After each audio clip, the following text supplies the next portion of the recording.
I was about to say 3, 2, 1, and then I heard beep. I was like, fuck. All right. I edit this shit now. I'm in control, so I can press that button and run back quickly before you catch me off guard again. Yeah, well, I remember I export the audio, so whether you get the audio and it has true. little jingle, who fucking knows? I'm going to have to crop this down. I'm going to have to sit lower. Yeah, well, look at our Christmas tree. I know, it's so festive. I know. What's that hanging on that Christmas tree? Oh my gosh. Baubles. Are those lights? Oh, yes, that's right. Moving on. No, that's right. It's gift cards. Gift cards. And if you head over to our Facebook page right now, you'll see our Christmas giveaway. Absolutely. Not going to give away all the details here, but it'll be pinned to the top of the Facebook page when you hear this. Yep. Go and follow and competition and win. Oh my God. Yes, so there's $50 gift cards, 2 to win. Head over to Facebook now.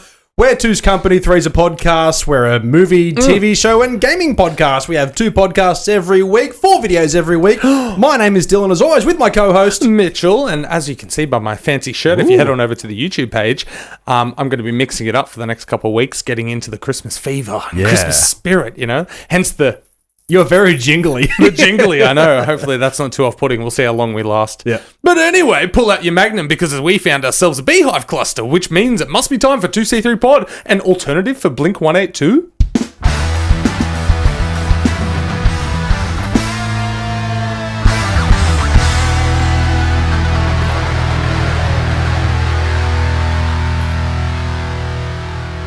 I don't have a quote this week. Oh, damn it. I know. You were gearing me up. We kind of we had our pre-game conversation and we were all hyped and stuff, and then we just ripped in, and I'm like, oh fuck, I'm not prepared at all. I'm just glad I wrote those names down like a week ago. Do you have any trivia off the top of your head? Off the top of your dome? Off you go. Ready? Trivia. Come on, let's go. Do it. Come on. Yes. Who was Pauly Shore's co-star in 1994's Biodome? Come on. He's one of the 17 Baldwins. Which one? Alec. No, of course not. Which one? Come on, one of his other ones. That feeds off his nipples. Come on. What? That feeds off Alec's nipples because they need sustenance. Welcome to Two's Company, Three's a Podcast. It's Stephen, by the way. I have no idea how many Baldwins there are. I think there's like 24 at last count. Right, okay. And you know what's great? What's that? Bieber's the most famous member of that family. Bieber? Yeah, he's married to Stephen Baldwin's daughter. I did not know that. Yeah, not Island's Alex's kid. Welcome to Two's Company, Three's a Podcast, ladies and gentlemen. We are a pop culture podcast to talk about movies, TVs, and Baldwins. Yeah, absolutely. Now, first off the top of the rank, you've put in the notes this week that the Planet of the Apes is getting a continuation. That's right, but before we get into that, I just wanted to touch on the fact that we're available on Podbean, Spotify, Apple Podcasts, and of course, YouTube. Big Summer Boy. That's yeah. Two. What were you going to do? Peace. I was going to say 2 podcasts every week and 4 videos every week, like we've already said. Then I remembered. Hold on a minute. That's right. Are we ripping straight into this, or are we? We may as well now. Listen, We've touched all bases. It's Christmas. We're crazy. It's Christmas. It's crazy Christmas time. Christmas with the cranks. Christmas with the crazy sons of bitches. I can't wait to do our holiday movie countdown. That'll be coming to YouTube soon. Yeah, absolutely. Man, I'm excited. I've been thinking of some recently, and I'm like, oh man, I forgot about that. Right. Like you look up Christmas movies on Google, and you're like, I know. I remember that one. Oh, I remember that one. Oh, I remember that one. And they're all great. Like you have fond memories of legit all of them. I was walking by DVDs the other day, and one popped up because it's now on my list, so I don't want to say it. But one popped up, and I went, I forgot that was a thing. Yeah. But it's amazing, you know? And I'm sure our listeners and viewers will know what it is and go, oh my God, I remember that when we talk about it. That's right. I wanted to do more obscure ones, so neither of us can have the greatest Christmas movie of all time. Okay. Die Hard. Yeah, we're banning that from our future Christmas list because that's the one. Well, speaking of Die Hard, not relating to the notes of this week, have you seen the past few years? There's been like a Die Hard Christmas children's cartoon book. Have you seen that? No. That's really amazing. Yeah, it's really cool. It's got really neat illustrations. It's like a little cartoony kind. Yeah. It looks like a children's book, but it's obviously not. It's a novelty. Yeah. But they sell it at like Big W, EB Games. There you go. For overseas listeners, shops in Australia. That's right. Yeah, so it's quite festive. As a father, I'm disappointed I don't own that. Oh, well. Yeah. You might get one for Christmas. Yeah, I was going to say, you might get a new microphone for Christmas. If I fucking knock it off. Anyway, speaking of big dicks, straight off the ranks, as you said, in the notes this week, there's a new Planet of the Apes film in the works from Disney Fox. Yep. And in what will be the first since Disney acquired the rights to Fox, obviously, director of The Maze Runner, Wes Ball, has been attached to develop/direct. Now, do we know if this director, whatever his name was... Wes Ball, did he direct all of the Maze Runner films or just the first one? I'm not too sure. I'll look that up right now. Because they're all quite similar. I could talk about the Maze Runner for a while, so I won't. But I will say that they are quite well crafted. Yeah, I particularly like the first one. The other two in the trilogy aren't as great, but I simply think that's just because where the story went. Yes. I think the first one's really good, but I know that the Planet of the Apes movies that were previously directed by Matt Reeves, those films, especially I think the latest one, was like considered one of the best movies ever made. Really? Yeah, it had such high regard for a movie about apes that took over the planet Earth. Yeah, the problem is, I haven't seen it.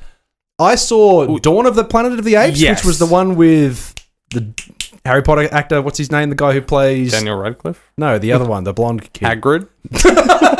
Draco Malfoy? Yeah, who plays him? Oh, no. Yep. Yeah. But he was big fan. Yeah, big fan. Yeah. And that movie was quite good, but it led to a string of very, very, very successful sequels. So to see this one coming from a different director, but someone who is talented behind the camera...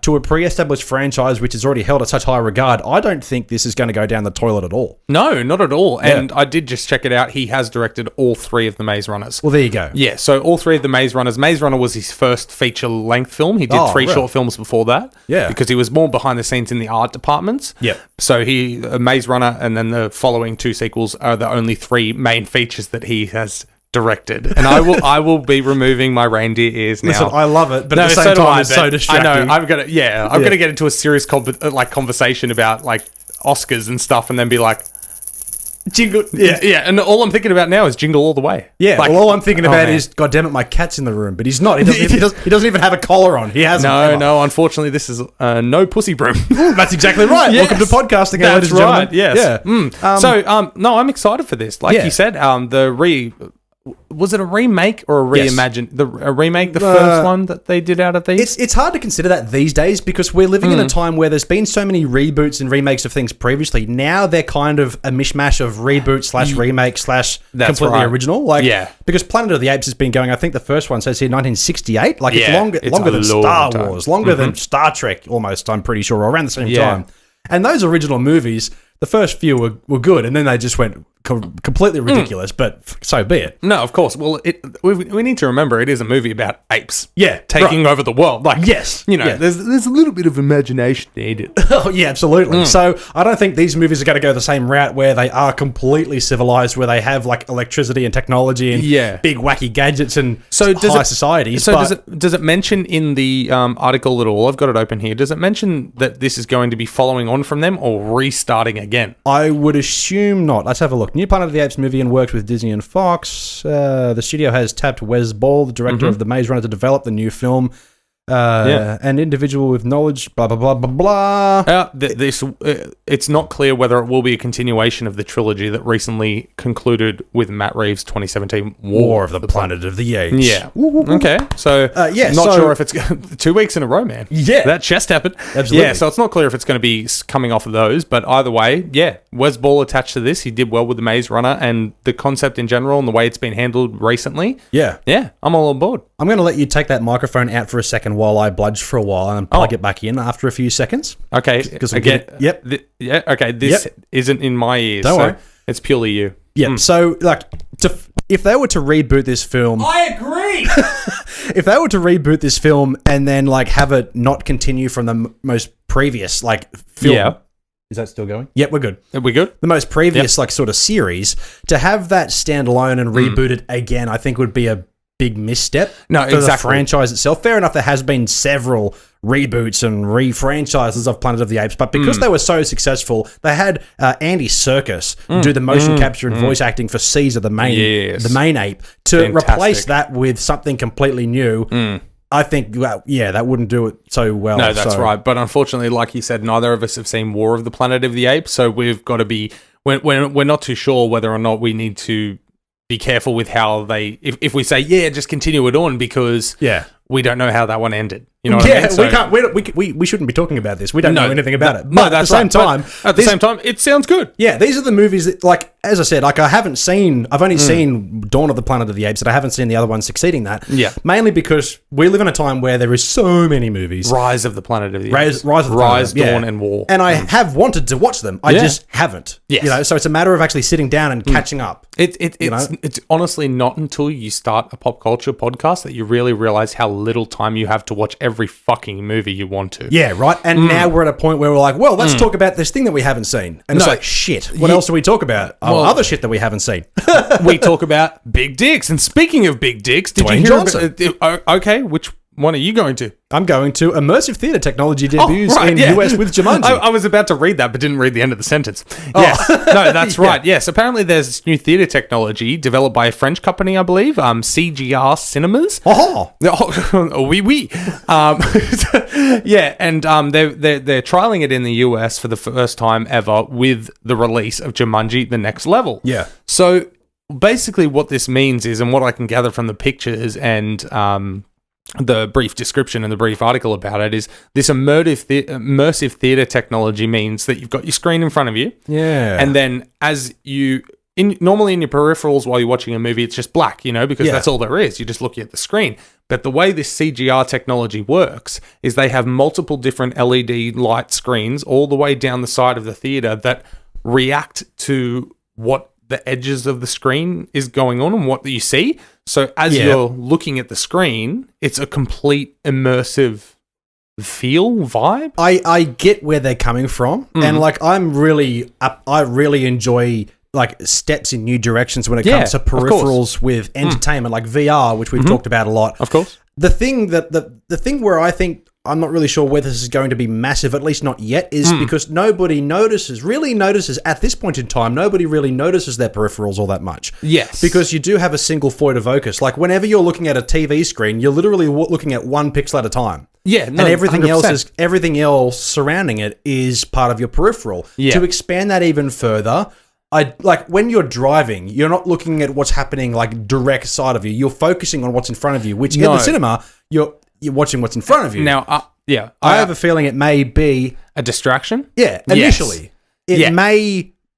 People may get used to it. Yeah, 100%. But initially, I think it'll be a bit distracting. Yeah. While I completely agree with your point, because when I go to the movies, I'm not once going, I wish there wasn't this black off to my right. You know? Yeah. I'm never thinking that. But at the same time, in regards to your mention of driving, 100%, you're not looking at the sides, you don't focus on that. But if you see out the corner of your eye somebody overtake you, you immediately, bam. So I'm liking to think that there could be potential for this to actually have a good effect on watching the film, where you're watching and it's just cool to see the blending of the colors and that, because it's not going to be added video or like cast members walking off to the side. Well, that's the thing. It's purely just color to kind of bring you into like a VR helmet. And I get that. And eventually that may lead to filmmakers having to fill out these peripherals with other things. I don't think it will get to that stage. But what I think this could benefit from is, I know 3D was popular when James Cameron brought out Avatar, and it was hanging around for a while. That one time, That one time it was popular. And just like all the other times Cinema 3D tried to come and go, it went and it went. Yes, thank God. Thank God, yeah. So I think the problem in terms of like 3D cinema is, one, you get dirty glasses. Two, you kind of forget that you're watching a 3D film after a short while. That's right. And three, like, because some of it can be really good, but depending on the cinema that you're in, unless you're in like an IMAX cinema,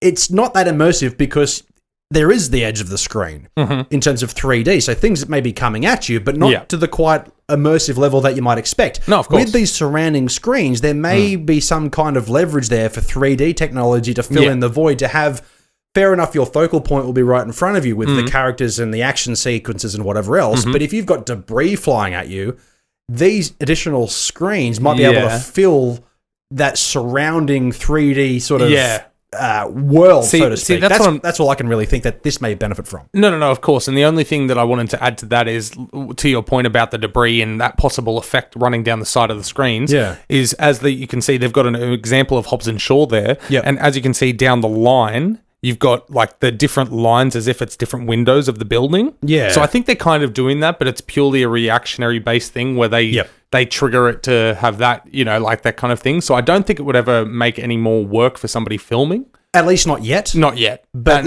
any kind of widescreen we know changes. 4D is coming, and we know it's coming to the porn theaters first. So, Absolutely, yeah, exactly. yeah. And when that does, speaking of big dicks. Speaking of big dicks moving down the line here, we have the news just from today, I believe, or yesterday, Tuesday.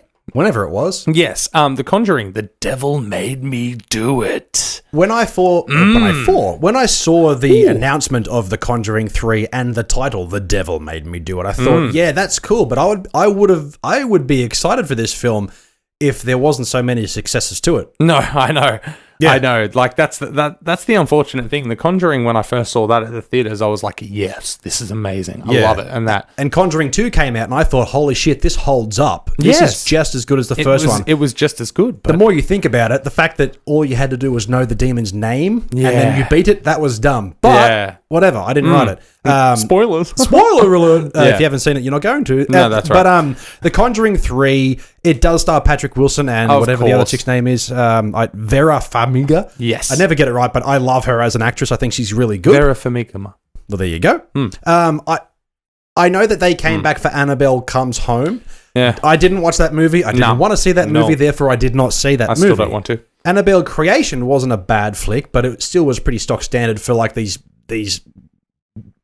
what do you call them? Cinema fillers. Spin-offs? Spin-offs. Yeah, well, they're spin-offs to a franchise that was successful. Yeah. Whether this Conjuring number 3 holds up as well as number 1 and 2, I don't think so, because there's been so many bad tasting spin-off films to this franchise. No, of course. It's kind of killed it for me a little bit. So I will go see it. Yep. It'll definitely be a yas. But depending on the trailer and depending on what we find out more about this film will really depend on how I feel about it moving forward. But at this point, I'm a bit over it. Yeah, no, 100%. It's apparently going to be directed by Michael Chavez, who directed The Curse of La Llorona. Oh, really? Yeah. See, that's weird to me because I mean, we didn't see the film, but that film also failed miserably. So why? I mean, Listen, I'm sure he's done other great things, and I'm sure he's got a real deep love for like horror franchises. Yeah. Nothing bad to say about him as a person, but why would you pick somebody who directed, I think, the biggest failure out of this entire franchise to direct the third installment of the main saga? I don't know. I'm not sure whether it's connections or whether it's because he has an attachment to their project or whatever. I'm not sure. Yeah. Speaking of big things, but I just wanted to correct you as well. You said the third one. This is the fourth one. Wait, what? Yeah. Conjuring. Yeah. What do you mean that's the fourth one? It's the fourth one. This is what the whole article references about 6 times that it's the fourth one. What was the third one called? I don't know. I'm just reading the article. No, it says, look, at the top. They're back, The Conjuring 3. Oh my God, that's literally in the title. Yeah. I just wanted to correct myself that I'm a dickhead. Yeah, I was going to say, if there's been a third Conjuring, where is it? I haven't seen it. They must keep, what are they referencing the fourth one? They keep saying the fourth one down lower. Okay. But either way, James Ron's still attached as a producer, so I know that doesn't hold up much, but... That's like saying James Cameron is the producer of Terminator Dark Fate. That doesn't mean shit. Yeah. If he was the sole writer and director, I'd have more faith in it. But since he's only producing, that just means he's allowing his franchise to continue. I know. I'm just saying, maybe it's good potential. Yeah, maybe it's... Listen, we're horror fans. Yeah. We're horror fans, so we will see this. Only because it's a Conjuring sequel, not another spin-off. Yeah. That would be the only reason that I would watch this. And the fact that it's got 2 of my favorite actors working in Hollywood and starring in the film. Yeah. Let us know what your thoughts are, horror fans, below, because I don't know. Well, see, I will say, though, now that we do this podcast and we go to the theaters a lot. Podcast? Yes. Yes, now that we do this podcast, we actually probably will end up seeing this, man. Yeah. And we will actually have a review on it when it comes out in, I assume, late 2020 or early 2021. Yeah. Very early. I've found like this entire episode so far that I really didn't know where to put my hands. And then I've just remembered that I have armrests on this chair. Oh, right. Okay. Yeah, and I've just pushed them forward. I'm like, comfort. Oh, wait, where were they? They were up here. Oh, okay. Yeah. So I was like, what do I do? That actually looks weird. See, now you've got my problem where well, actually, no, I use these. These ones I'm fine. I'll never get confused over this. But speaking of big dicks, this article I found last Friday, and I got very excited by it because it's interesting. It's very interesting news. And then all of a sudden I was watching daytime TV on Sunday. Yuck. And they were like, breaking news. And I'm like, bitch, I saw it on Friday. Yeah. But Pity we have a anyway. schedule. No, Is this the same article that I have on our main screen at the moment? Absolutely it is. good. So, Aladdin star, Mena Massoud, Yep. he has, since Aladdin has come out, and he was Prince Ali in Aladdin. Yeah, he was the star. He was the star of $1 billion Disney grossing franchise this year. Yep. A very successful film, and one that I saw, which I recommend you still see because it was fantastic. Yeah, people are saying it, yeah. As a Disney live remake, made over $1 billion. Mena Massoud hasn't had a single audition since Disney's Aladdin came out. And I know this article does say, Wow. it goes on about where he was interviewed by somebody and he's saying that, like, you would expect that his career would have exploded, that Of he would have course. had offers, coming under his door. Like he would have had emails here and there to star in these new films. Yep. But it hasn't happened for him. Now, obviously, these sort of things do happen to other actors. They make it and they break it into Hollywood, then they're offered a million different roles. Like, for example, the only one I can think off the top of my head right now would be Sam Worthington, where he did, like, Tap Dogs and things, a few of those smaller films. Yeah. Then he starred in something, and then all of a sudden he was in Terminator Salvation. He was in Avatar. He was in everything at the time. Avatar was the one that got it for him, man. Avatar, was it? He was living in his car in LA when he auditioned for Avatar. Okay, so it was Avatar was the one that went bam, and then all of a sudden, Clash of the Titans, Wrath of That's the it, Titans, yeah. I knew it started somewhere. All of a sudden, bam, I have a career. Yeah, the thing is though, like, obviously he's a shit actor. Do you know what? I'm sorry, keep going with your point, but I wanted to get to the grassroots of why I think this is happening. Okay, I haven't seen this guy act because I haven't seen Aladdin or anything else he's in, so I can't speak on whether the fact that he was bad in this film as a lead actor or he just hasn't had the opportunity, or whether he's expected something and it hasn't happened. Is he trying to get things? Is he trying? Is he still trying to continue that train? I'll say I've definitely got to think him and his management team would be trying, because this is the biggest capitalizing opportunity they will have in his career, more than likely. Yeah. Now, I think the key comes down to, in my opinion, is the fact that he is of Middle Eastern descent. Yeah. He's Egyptian. And I think that the image that he has, it only serves as a Disney character or a villain. Okay. And I purely think that's what it comes down to. Well, the thing with And that's like that's the concerning thing for me, is because he looks like a very handsome, almost like a African American type gentleman. He's just got that Middle Eastern look about him. You know? He's got the dark skin. He's got the jawline. He's got like the stubble. He's a very handsome guy. Yeah. And to me, it's disappointing, because if you've got to open Google Images here of just looking at his profile. Yep. You tell me that guy without a smile looks like a villain. I definitely see him what I mean? Like, as typecast. and I definitely see him as a villain, but I don't necessarily personally. Obviously, this whole podcast, everybody's podcast that ever existed, is all about their personal opinions. Of course. Your opinion would be... Ours matters. Like and subscribe. Absolutely. I honestly think that's not such a bad thing. No, it's not a bad thing, but it hasn't drawn him anything. Yeah, I know. That's the problem. The thing is, like, if, say, for example, that there are opportunities for him and he only seems to attract villain roles. Yeah. Fucking take him, man. Oh, no, absolutely. Like, you've got what it takes to be a kick-ass villain. Fair enough, you may die at the end of every film. Yeah. But what if you went down as history as one of the greatest cinematic villains of all time? No, exactly. No, well, see, that's the thing. Like a Bond villain or something. The perfect comparison to this situation right here. Yeah. Rami Malek. I know he had Mr. Robot, and he was already a name, but then he got Bohemian Rhapsody, Freddie Mercury, huge Oscar-winning role. Yep. He takes off. What's one of his next big adventures? Yeah, he's James Bond, and he's what? He's the villain. The villain. In No Time to Die. Why the fuck not? Absolutely. If it's a big role, take it. Yeah. It doesn't matter if you're a bad guy. So I don't know. He didn't say whether or not, I've had some offers, but they've been typecast or stereotyped. Yeah. I feel like there isn't a ton of those going all the time. I don't think he'd be dumb enough. I don't think he'd be dumb enough to say anything like that.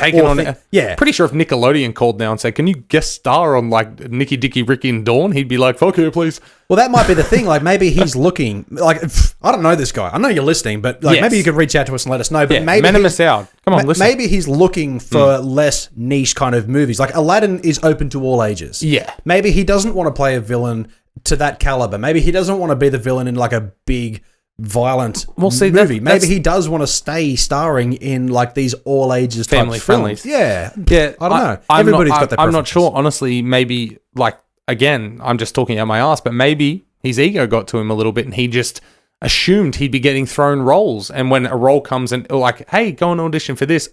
I'm not doing that. Yeah, you know, like maybe right. he's got a bit of a big head. But at the same time, he did squash one myth as well. Everybody assumes I'm making millions now because of how successful it was. Yeah. No, the first film in a franchise like this, Will Smith, he got paid. We know that. But Mena Massoud, he got more than likely after agent fees and stuff like that, 6 figures. Yeah. Like, so not even $1 million for this one role, you know, with how successful it was.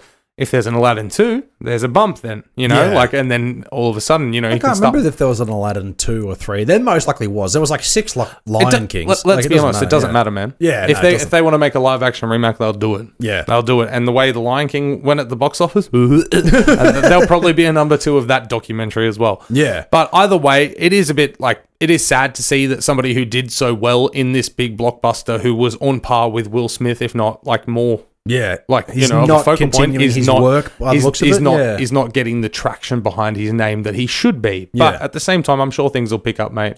You know, I'm sure. I've never heard of anyone failing in Hollywood. I mean, help us get to 100 subscribers on YouTube, and we might help you out. But in the meantime, speaking of Disney, speaking of big Disney dicks, Star Wars, a new Disney Plus show is coming to the service. Yeah, a game show with Jar Jar Binks actor as the host. Yeah. Jedi Temple Challenge. Now, that premise in itself... My goodness. Sounds like a lot of fun. Yes. And I think it's great for the guy who played Jar Jar Binks to come back into the Star Wars universe in some frame, not as Jar Jar Binks, but to continue his involvement with the franchise. Because, Ahmed Best. Yeah.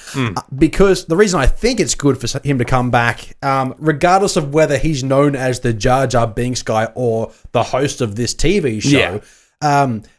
he came out fairly recently in an interview online somewhere, admitting that he had some pretty horrible mental health issues because of the amount of shit that he copped after playing Jar Jar Binks. Yeah. Star Wars Episode 1, The Phantom Menace, came out in cinemas when I was 6 years old. Damn. And that film was perfect for me. Yeah, so, of course. Yeah. So I have a lot of love for Jar Jar Binks. Was it 99? 99, yeah, so that's right. 7, yep. Yeah, so for people of our age, those movies were made for us. I loved it, dude. Yeah. I love Jar Jar, man. Yeah, we look back now and go, okay, this was ridiculous. It was, but at the time, we've got a soft, nostalgic sort of bone for it. So, you know, I think for him to come back into the Star Wars universe in some kind of media and to say, I was Jar Jar Binks, get over it, bitches. Yeah. You know, I'm back. You know what's crazy? He gets to go out there and say, "Oh, sorry, me so loser."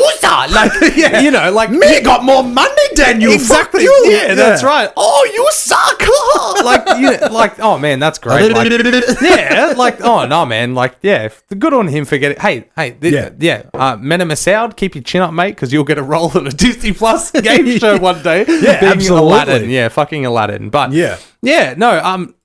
I'm not going to get the service for this. Listen, I have the service still, and you will totally check this out. I will totally check it out. 100%. Yeah. I don't watch it much because I don't have the time. No, of course, but it does also say that this is definitely a kids' game show like no other. So it's going to be for children having a bit of fun, Star Wars trivia, and you'll be yelling at the screen going, "It's fucking lightsaber, you dumb bitch!" Yeah, and then I'll get it wrong somehow. And then the 6-year-old will be like, "Waffle cone." Like, I don't know. Kids are silly, but either way, a bit of fun news there, and good on Ahmed Best. Yeah. Cool. Yeah. Miso supporting you. Yeah, Miso supporting. Why did Yoda? I don't know. Anyway, listen, moving on. There's something that you added in the note. Father. No, not Jar Jar. Whoops. That's definitely not Jar Jar. I know. You added this into the notes. Yeah, as a bit of fun. Just a purely bit of fun. Like I wrote, because we're a pop culture podcast and we never touch on music. Right. And I saw this pop up and it was just like... We both like music. Oh, we love music, but I think movies, TVs, and games kind of like there's too much to cover. Unless you guys want 2-hour podcasts a week. But either way, I Please added don't make me do that. Yeah, no, exactly. It's very hot in this room. Yes. Anyway, like I said in the notes, and it was just a bit of fun. Like something out of an acid trip, it finally happened. Jack White and Jack Black unite on Tenacious D collab. Don't blow it, Cage. Yeah. Yeah, so just a bit of fun there. The fact that after all of these years of both being successful in the music industry, Jack White and Jack Black have finally made a song. Yeah. It was just a bit of fun. Yeah, that's fine. Do you like the White Stripes? Have you heard much of their music? I know Seven Nation Army. Yeah. And they had another one. Something about a doorbell. Probably. There was Seven Nation Army, and the other one that I like is the other one I like. It was one of the theme songs to Aquaman. Something thump. Icky Thump. That's it. Okay. That's quite a cool song, but the rest of it I can't stand. The White Stripes, man. Purely like as in I can tolerate hearing. Dum dum dum dum dum dum dum. Yeah, it's catchy as fuck. Dum dum dum. Yeah, hearing that, I can hear that once a year. You know, like that's okay. That's okay. But I've never been into him, honestly. Yeah. But Tenacious D, I will listen to Rise of the Phoenix. I was going to say, on repeat. The album for Pick of Destiny is like amazing. Yeah, and the movie is fine. And I'll tell you what, the movie is fine. Yes, and one of the best karaoke songs ever is like the Showdown. Like, oh my god, I love that so much. But we can't talk about Tenacious D without mentioning Tribute. Fair enough. It was self-titled greatest song on Earth. No. It was not the greatest song in the world. No. It was just a tribute. But that in turn made it one of the greatest songs. Yeah, no, it was fantastic. And the music video as well. Ben Stiller's randomly in it. Yeah. Like, okay. He was in Pick of Destiny too. Exactly. No. But either way, like I said, it's just a bit of fun little news. I'll check out the song. I do want to check out the song. Yeah, but, absolutely. They're both musical geniuses in their own right. No, whether you like White Stripes or not. Yeah. They are talented musicians. But Jack White's still rolling in a mint from White Stripes and still successful. Absolutely. Still regarded as one of the best musicians of the time, like you said. So, that's fine. Speaking of evil shit. Speaking of big dicks. Yeah. Yes. And this one has me very excited. Very excited. Now, it's official that there's a new Evil Dead movie coming on the horizon, and producer Bruce Campbell. Mm-hmm. Now, Bruce Campbell plays Ash, who's the titular main character in all of the Evil Dead movies, except for the last reboot remake thing. But he was in the TV show Ash vs. Evil Dead. Ash vs. Evil Dead, 3 seasons. Yeah. Still on Stan, if you're an Australian. I really wanted to watch, but I don't have Stan, so I haven't watched it yet. But from the trailers and things I've seen... Okay, sweet. Cool. Yeah. From what I've seen in the trailers, particularly, is that there's a lot of hilariosity, there's a lot of violence, but also... Are you talking about Ash versus Evil Dead? Yeah. Oh, yeah. No, it's as funny as it is gory, and it is gory. That's good. Yeah. But you can correct me if I'm wrong, but does it have more puppeteering and live action sort of... more practical effects? Yes, as opposed to CGI? Yeah. Yes. And that's 100%. what I appreciate about it. Yeah, no, that was one of the first things in the first episode. There's all this fucking violence and gore and blood splatter and stuff, and I didn't see much of any CGI. If it was just perfect, maybe a bit to tidy it up, but it was all practical as far as I could see, man. Yeah. Now, I get like the last Evil Dead film that came out a few years ago was still produced by Sam Raimi. Yeah, and it was still good. And it was a passable good horror film, but it was a carbon copy remake of the original Evil Dead. Which I was fine with, because they used some modern technologies, but it did lose that appeal. It's the Evil Dead sequels that make Evil Dead what it is. Yes. Like Army of Darkness is one of my favorite movies of all time. I love Army of Darkness. That's the movie where he gets his chainsaw hand. Yeah, I know. Or is it the one before that he gets like a metal hand? Yeah. Anyway. Might be 2. Somehow he's in the Middle Ages and he's driving a car through skeletons. It's fucking great. That's great. Yeah. So the fact that Bruce Campbell, he's done barely anything but occasional Spider-Man cameos and Ash versus Evil Dead over the years, coming back as a producer, I'm hoping he's in it in some capacity, but I'm hoping for a live action, more practical effects heavy, cinematic, violent comedy movie. Was there anything in this article about Sam Raimi being involved at all? No, I haven't read the article. He will serve as a producer. Yeah. Yes. So that's good as well. So you've got both producers, which is like Bruce Campbell and Sam Raimi getting attached as producers. Yeah. I have all the faith in the world that they're going to do this right practical wise. Yeah. I don't know if it's going to end up being great. But with those two looking over... I don't care. No, exactly. But with those two looking over its shoulder, I think it's in good hands. Yeah. Very good. Well, 3 hands. Yes, it's in 3 good exactly. hands. Now, this is obviously going... I wouldn't say obviously, but I would assume that it's going to be a sequel and not some kind of spin-off reboot of the franchise. I have a feeling it's going to be... I don't know if they're going to want to touch it up as like a brand new, like, okay, you guys know that this has happened, but this is the first time it's happening. Yeah. I'm not sure if it's going to do that. I've enjoyed most of the remakes and reboots of older franchises coming back. There are a few which have beaten it into the dead horse, like their Alien Covenant and Terminator. Yeah, of course. the most recent Ghostbusters film, but there's another one coming. We'll talk about it now Friday. Friday's episode, Trailer Park. But this is the kind of film franchise where I don't care if everybody thinks it sucks. I probably will find some enjoyment out of it simply because they did it and it's going to have practical effects. Exactly. That's the way to my heart. Yeah, no, but that's exactly why I didn't mind the first remake reboot that they did, because I just enjoy that story. Yeah. I just enjoy that concept. So, hey, I'm all keen for that. Before you move on to that, there was one more note in the notes as well, and one that you should be very excited about. Okay.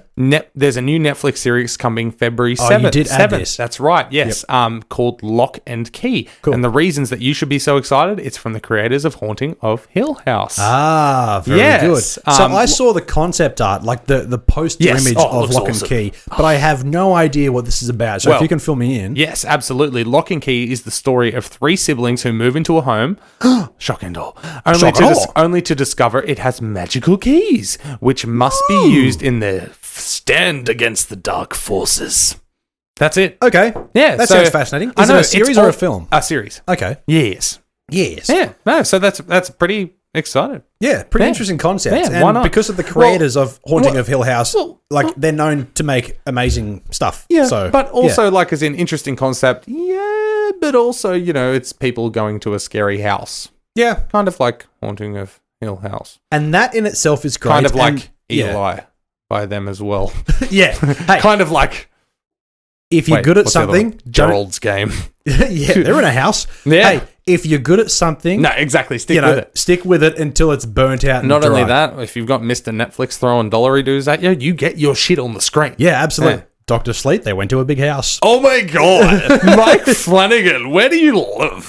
He lives in a big house. I live in a tent. I'm just imagining what it's like. I just wish I had a house. I just wish I had a house. So I'm just like, curse those bitches who have houses.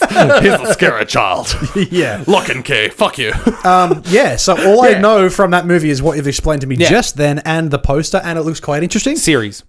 Yeah. What did I say, movie? Yeah. So series, so it looks quite good. So listen, this is going to be quite a horror-filled episode for the last 10 minutes up until now, because this next topic is also something that I'm very fucking excited for. That's right. And we're moving into gaming news. And I'm going to take the big old dick and throw it towards you. Okay. Yeah. Delicious. Speaking of big dicks, it's time for gaming news, Dilbo. Take it away. Now, we've talked about over the last little while how we've mentioned favorite video games and things that we've played over the years, and we like a YouTube special that's coming out later this week. Oh, cool! Yeah, stay tuned. Make sure you subscribe and ring that bell.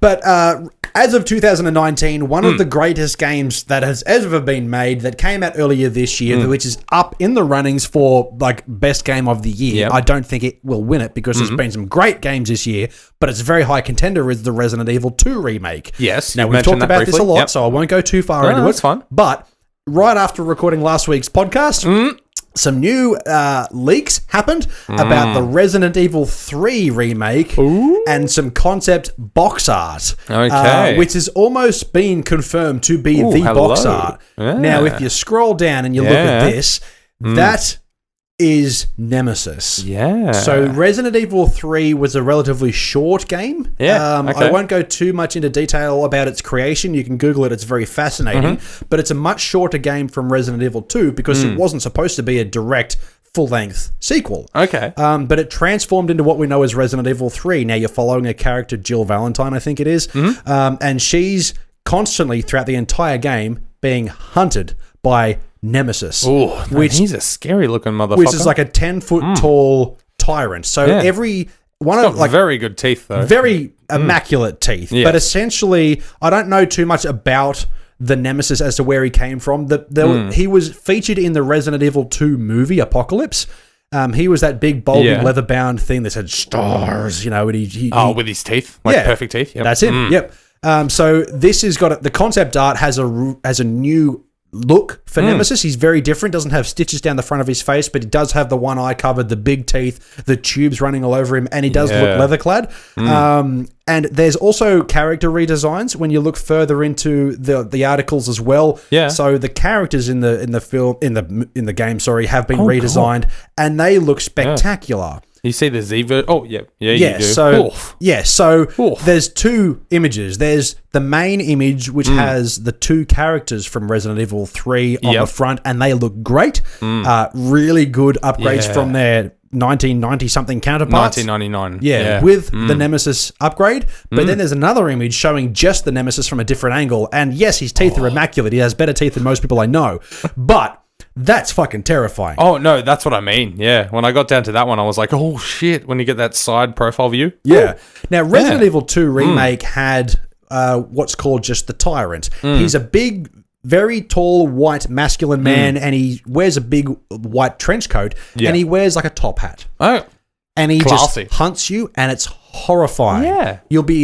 When you're wearing headphones or wearing like good high def like speakers, like playing this game, if you're in a level below him, because you're in a cop station the entire time, you can hear him walking above you. And it's horrifying. So this is going to follow that vein, and I cannot wait. Yeah, no, this is right up your alley. And absolutely. Like I'm sure it was last week we touched on the rumor of it. Yes. And then it was like you said, the next day, bam, this happened, and it was like, oh man, if only it was a day earlier. Yeah, but, so the leak actually, hasn't been announced by Capcom. No, of course not. It came out, I think the leak originated from the PlayStation Store, where it was uploaded there from data miners, and they found it, and they've gone, holy shit. Yeah. You know, and it looks legit. So fuck those data miners, man. They got time on their hands. I know, right? Yeah, but unlike us who fucking work. Yeah, exactly. That's right. We'll just steal the article. But yeah. No, that's very exciting, and it's good to see that franchise still getting another reboot, because like you said, it did have that effect when they first came out. Like they were classic for their time. So, and they are still good. Like I've got the original PlayStation 1 copies, and you might think they're dated now, and yes, they look it, but they are so fun. Yeah. They hold up big time. Yeah. Next on my list in terms of video game news is another announcement trailer which came out the same day as the Resident Evil 3 remake leak, is that Starship Troopers is getting a top-down strategy shooter for PC sometime in 2020. Okay, fair enough. Now, I'm a huge fan of Paul Verhoeven's original Starship Troopers, which was based on a book earlier than that. Yes, Robert A. Heinlein. Yeah. But Starship Troopers is the kind of film and the kind of franchise which deserves a high AAA budget first-person shooter horror kind of style.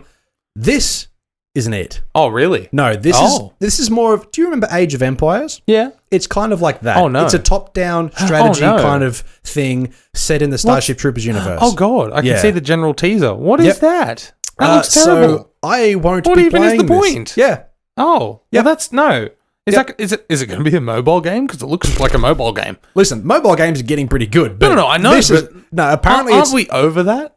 Especially when you get those ads popping up saying, select an arrow, and just leave it sitting there, and it's like, come on, you're losing. And it's like, fuck off, I'm just waiting for it to count down to 1. X. Yeah, give me my 3 points or whatever. Yeah. I watched the ad.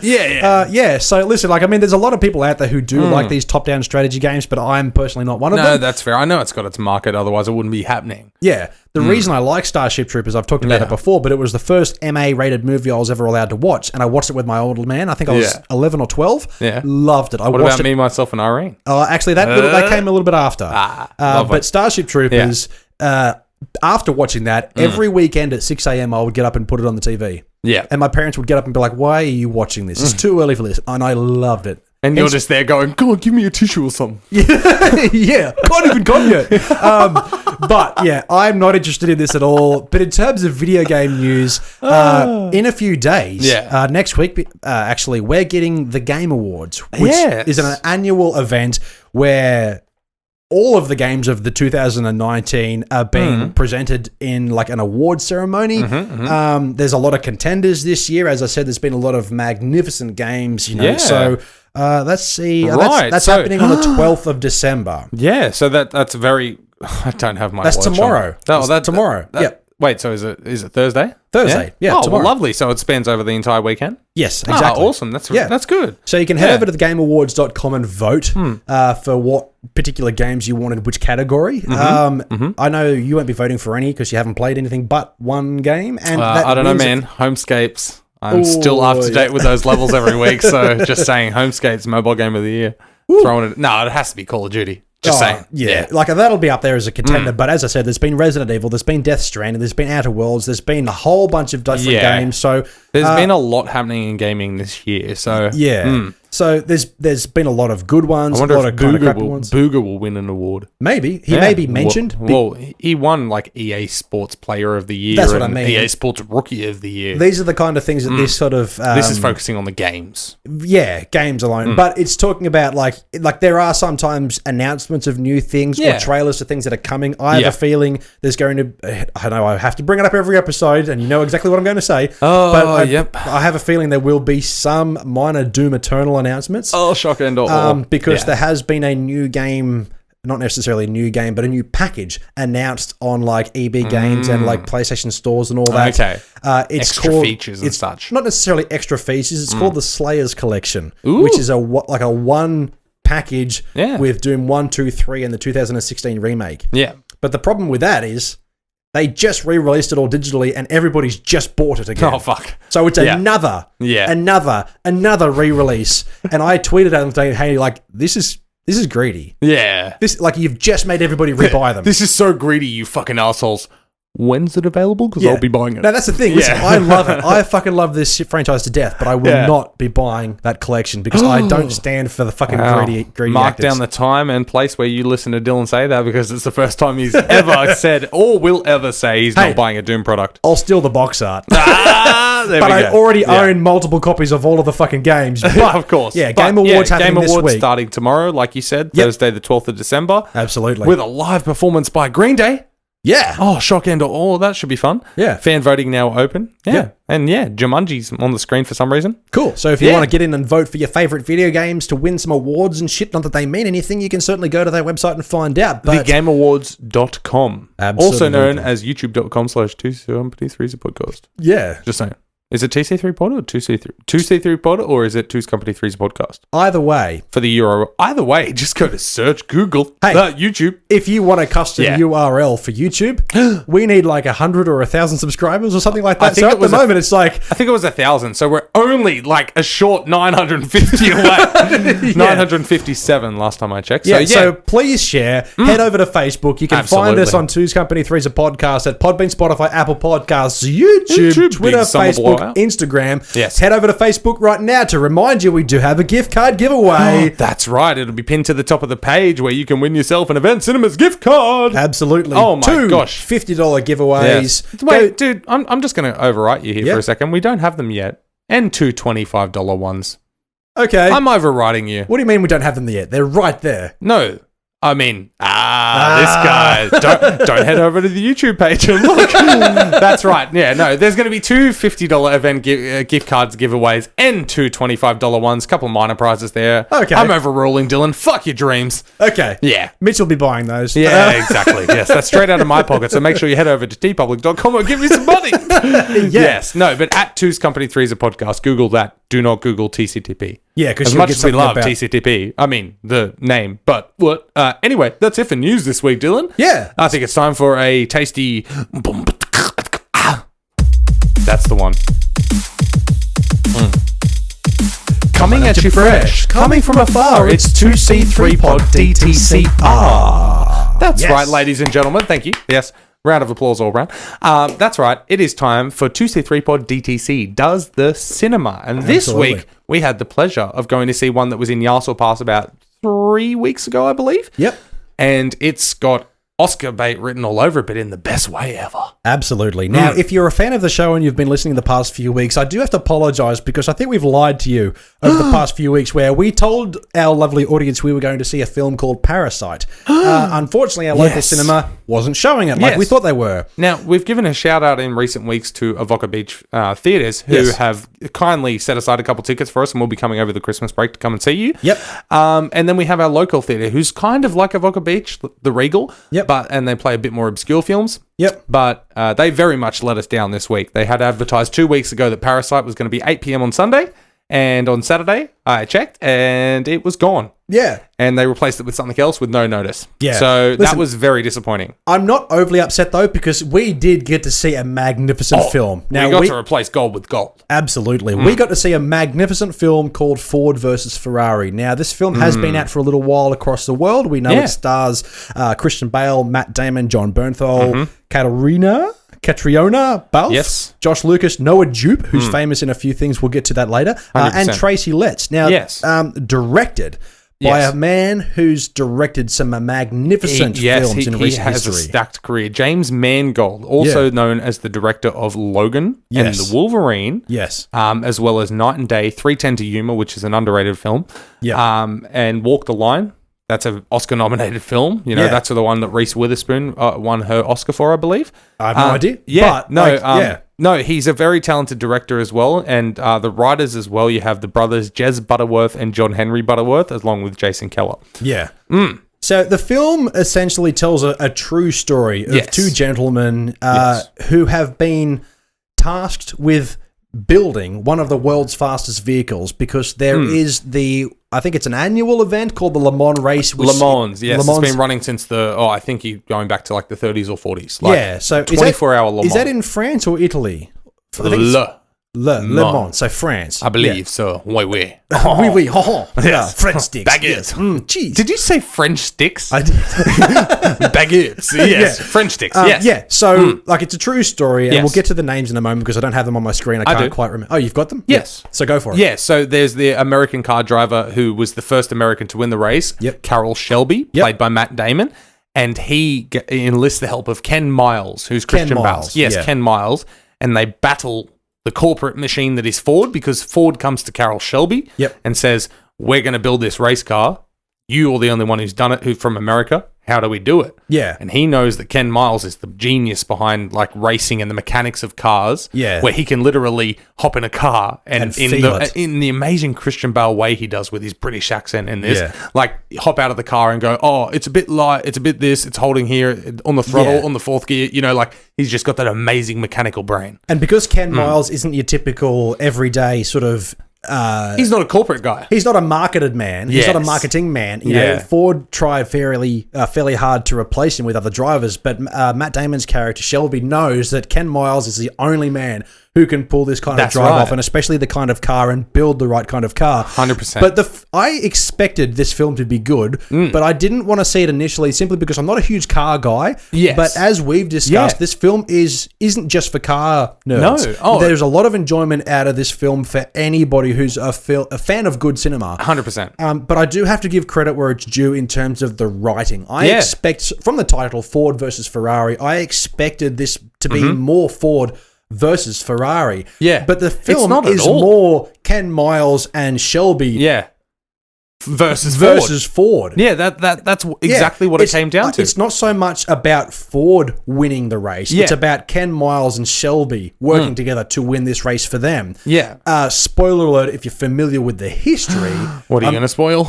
Is that Careful. Towards the end. Oh, no. Don't say it. He hops in a car. Oh, no, that's that. And there are certain troubles that they do follow. Yeah. I'm not doing it. Don't worry. Thank God. Oh, good. I'm just waiting for you to explode. I can't wait to watch that back and go, oh, God. Yeah. So there are some trials and tribulations that they do have to overcome. Yeah, 100%. But the film is more about the men involved, and it's more about the creative and passionate side of building cars. And while I'm in the cinema watching this film, all I can think about is times over the years where I've had to work on my own cars, and when I owned a bike, I had to get down and gritty to pull that apart and figure it out for myself. And I'm not a car genius. I'm not a mechanic by any stretch of the word. Yeah. But it allows you to realize the creative side within yourself. Yeah. And as soon as you go home, you want to do something. You want to make something of your own. And I feel that this film inspired me, to remember the things that I do, like the podcast, like music, like fixing my own fucking car, for example, that those things are possible with enough time and effort. And these guys are at the forefront of storytelling when it comes to having that passion. They could have sat down with Ford and said, all right, whatever, I'm out. But they fought for themselves. Oh, big time. They fought for Ken Miles to be the guy to win this race. And that was all Carroll Shelby, because he was the big-time hotshot racer who was the only American to win Le Mans. Yeah. And they wanted him, hey, build this team and design the perfect car for us to beat Ferrari. Yeah. And he said, I want that guy. And they're like, not a chance. He's a hothead. Yeah. And he kept fighting, finally got him in the position and that. And then there was that first Le Mans in 65 that he wasn't invited and Ken Miles wasn't invited. And it was so depressing but so heartwarming at the end when during that race. Yeah. During 65 when he was working in the shop and he was listening on the radio and knew everything that was going wrong with the car while it was over there because he designed it. He was the one who was tinkered and tested with every part of it. Yeah. And it's just that amazing story then over the next year and Shelby putting his business on the line for Ken. Yeah. And Ken having to win something here to go over there and all of this build up to Lamar and then finally it happens and yeah, it's all a true story, so it's not really spoilers, but I'm still not going to spoil it because it is still a Hollywood ending. Yeah, as much as it's real or not. Yeah, it is, as you say, zhuzhed up. Oh, it's definitely zhuzhed up, of course, because the corporate battles that they face and the personal, I'm sure some of it did happen, but the dialogue, of course, had to be zhuzhed up and all that kind of thing. Yeah. But at the same time, it is, like you said, it's a very inspiring, lifting story to keep fighting what you want to do. And then, the ending and everything involved with all of that, it's truly a fantastic film. And both of them, both Matt Damon and Christian Bale, they're both Oscar worthy to me. I think so too. And Christian Bale more so because the way he played that character, man, I was glued to everything he said. At the very end of the film, there is a black and white photo of the original Carroll Shelby and Ken Miles after the race. Yeah, after Le Mans. And it shows what they actually looked like. And fair enough, obviously, as big, handsome Hollywood actors, they are both quite far departures from their original counterparts. Yeah. But I believe that the way that they... especially a Christian Bale coming off the back of playing Dick Cheney, where he put on a whole bunch of weight, lost his weight back down. He fluctuates his weight so well. I feel like he got into this character really well. And if I have to name a particular favorite moment, I don't think I have one apart from Christian Bale's performance as an everyman mechanic. Yeah, no, 100%. Who's passionate and given these who's given these opportunities. Yeah. But the film does obviously show that side where he was struggling and he nearly had to give up on his dream and all of this. IRS audit, shut down, took his business, so he had to get a 9 to 5, and then Shelby came along with the offer. Yeah. Didn't tell his wife, it's not just about cars, it's about the family, it's about the friendship, it's about the creativity between these two men. And I think you're 100% right. How many times during that film were we both, as in we didn't look or talk to each other, but there were those moments where he's driving the car and something good happens and he's like, oh yeah, baby, that's it, keep giving it to me. Things like that. And we were both just chuckling, as in the way he portrayed that character was gorgeous. Yeah. Favorite moment was basically any time he was driving a car, except maybe the last time. And then and then the spanner as well. Yes. He's like, I'll lob this spanner at your head and blah, blah, blah. He says it and just fucking throws it. Hits the windshield, half shatters. Then he's in the race driving. And the guy's like, what happened to your windshield? New design. Yeah, I loved it. It's fucking great. My terrible British accent, I apologize. But either way, man, pretzel rating, I'm going out of 5. This is a 4.3 for me. Yeah. I love this film. Top to bottom, man. Okay. Truly. If I'm going to go out of 10, I'm honestly giving this a 9. Yeah. And I'm not comparing against other films. No. This is this film. Yep. There is very little special effects, CGI special effects. There would have been a few moments. They would have had to have green screened a bit while driving the cars, of course, because of how fast they go. Yeah, but in terms of the sets and the races themselves and filming the car scenes, it seems like there's very little CGI special effects. 100%. It seems like a lot of it is filmed live, essentially. But also at the same time, as much as it seemed like it was filmed live and they had the practical actual sets that they built, still a $97.6 million budget. So they've spent their money, it looks like a gorgeous film. Yeah. Top to bottom, everything. And we mentioned during Yassel Pass a few weeks ago about the Coke placement and that. Oh, man. But it was just that one scene. There was a few more, but if we wanted a product placement, how about in the fucking name? Ford. Yeah. Ford. Henry Ford II. We work for Ford. Ford. The Ford GT. The Ford Mustang. But what I liked about that is that... This makes me want to go and buy a Mustang, man. Just saying. But I loved how... That's the thing. I expected this film to be a Ford product placement. Yeah. The fact that they beat Ferrari, one of the fastest, most spectacular cars ever created, yada, yada, yada. Henry Ford was portrayed as a dick. The whole company was. The whole company was a dick. And they Except that one marketing guy. Except that one marketing guy. Who recruited Shelby to begin with. That's right. So John Bernthal, he plays Lee. Shout out to him. He was amazing. He's great in everything. No, that's right. But what was I saying? Yeah, so you expected this film to be all forward. Yeah. But even in the film, Ken Miles, Christian Bale's character, explains why the GT Mustang is a hunk of shit. Oh, yeah, big time. You know, they bring out this huge unveiling in that, and he just pulls it apart before old mate, the vice president... played by Josh Lucas, who always plays an uptight asshole. But he's so good at it. So great at it. So shout out to Josh Lucas. Yeah, no. And Noah Jupe, who plays, what's his name? Peter Miles. So he's Ken Miles' son. You may know him as the mute kid or the deaf kid from A Quiet Place. Oh, right. Yeah. I didn't even pick up on that. Yeah. If you Google Noah Jupe, he's been in quite a lot. But that was IMDb him. Yeah, either one. Google IMDb and then exactly. So everybody in this film played their characters to a T. It 100%. Was a beautiful film. It was the pace really well. Yep. The driving scenes were magnificent. Honestly, I left that movie thinking it was about 90 minutes long. 2.5 hours. Yeah, it's a long film. It didn't feel like it at all. Filled it out so well. There was no. Props to you, James Mangold, and all the actors involved. You made a fantastic film. Ford versus Ferrari. Go check it out while you still can. Yes. You don't need to be a car fan or a car nut or a mechanic to enjoy this film. I barely know how to put petrol in my car. Still loved it. Yeah, it was a great film. Fantastic. Great storytelling. Top to bottom. Absolutely, yeah.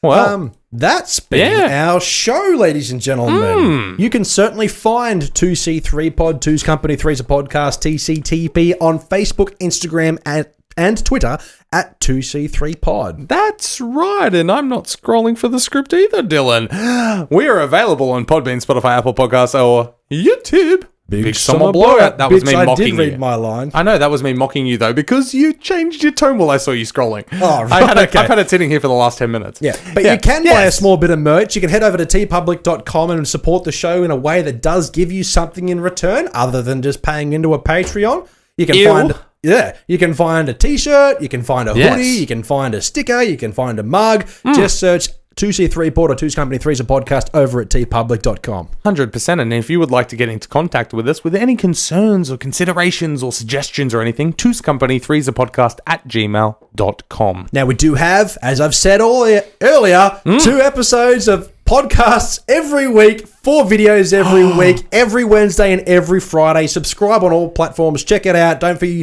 afraid to get those automatic downloads as soon as they're available. That's right. Oh, fucking hell. Every week, Dylan, every week. Every week. Would you like to say your next week? Thanks for tuning in. And don't forget, we are Two's Company and you are the podcast. Oh, man. Show me socks while we're doing this? Oh, yeah, that's right. Yeah, of course. There's going to be loud music in here, so they'll barely hear this. Yeah. Oh, Christmas socks, candy canes, and the shit. Go to Facebook. That's right. Yeah, the giveaway. Can you hear us? Yes, the giveaway. Yeah. I'm sure it's fine.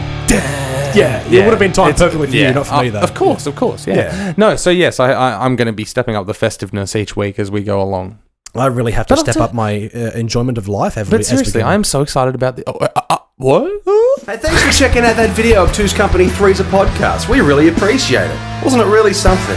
Why don't you drop a comment down below while you're still here on what you thought about that video. And once you're done, go check out the next video.